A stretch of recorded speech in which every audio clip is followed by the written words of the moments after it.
केकरा से कहीं जा मन मारी रही जा आइल विपतिया भारी केहू मजबूरी नहीं हमनी के बूझे सुना पड़ल बा कलाकारी।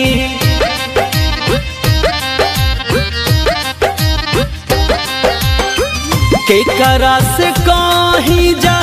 मन मारी रही जा आइल विपतिया भारी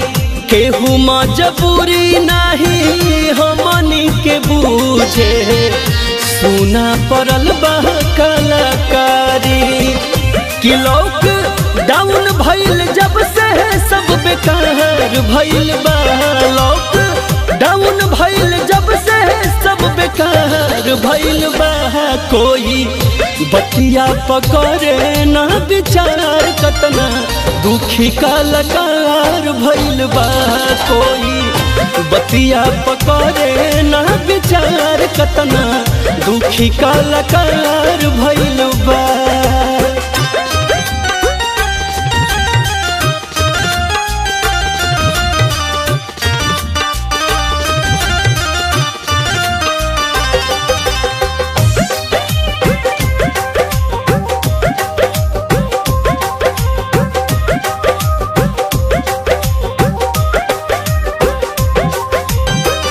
कुछ दिन बाद सभे कमवा पे जाए हम कलाकार कैसे खर्चा चलाई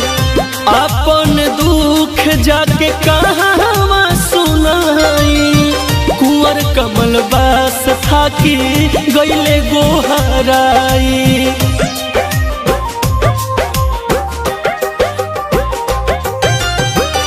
कुछ दिन बाद सभे कमावा पे जाई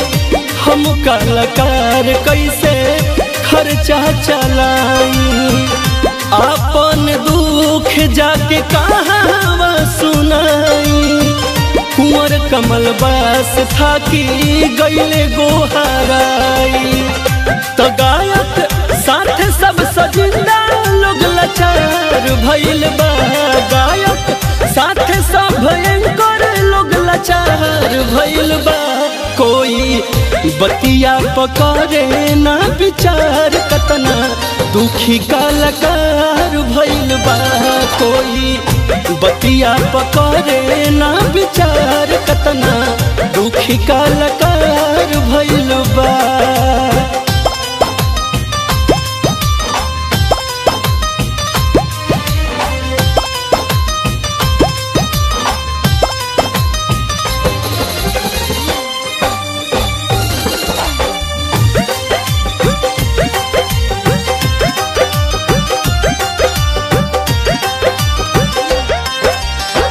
हर महफिल के शोभा संगीत ही बढ़ावे नृत्य के नैका सबके मन बहलावे साउंड वाला भाई के न केहू अब बोलावे वीडियो डायरेक्टर कैसे वीडियो बनावे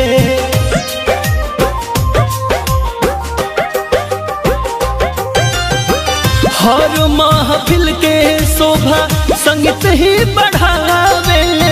नाच गान के नैका मन बहलावे साउंड वाला भाई के न केहू अब बोलावे वीडियो डायरेक्टर कैसे वीडियो बनावे स्टूडियो बंद पड़ल सोच में संगीतकार भइल बा स्टूडियो बंद पड़ल सोच में है संगीतकार भइल बा कोई बतिया पकड़े ना विचार कतना दुखी कलाकार भइल बा कोई बतिया पकड़े ना विचार कतना दुखी कलाकार भइल बा।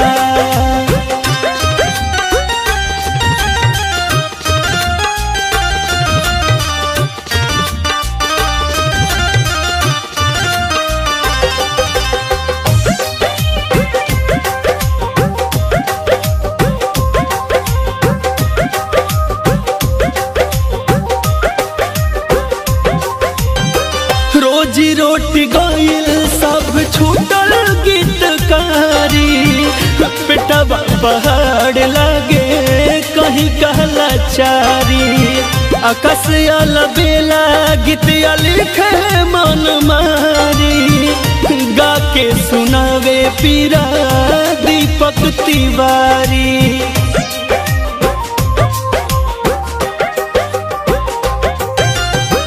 रोजी रोटी गईल सब छूटल गीतकारी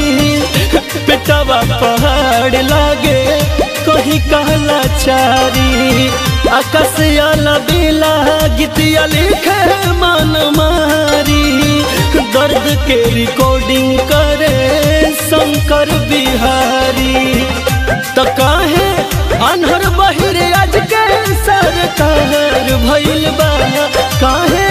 अनहर बहिर आज के सरकार भइल बा अर्जी सुनी सरकार बा हमार कतना दुखी कलाकार भइल बा अर्जी सुनी सरकार बा हमार कतना दुखी कलाकार भइल बा।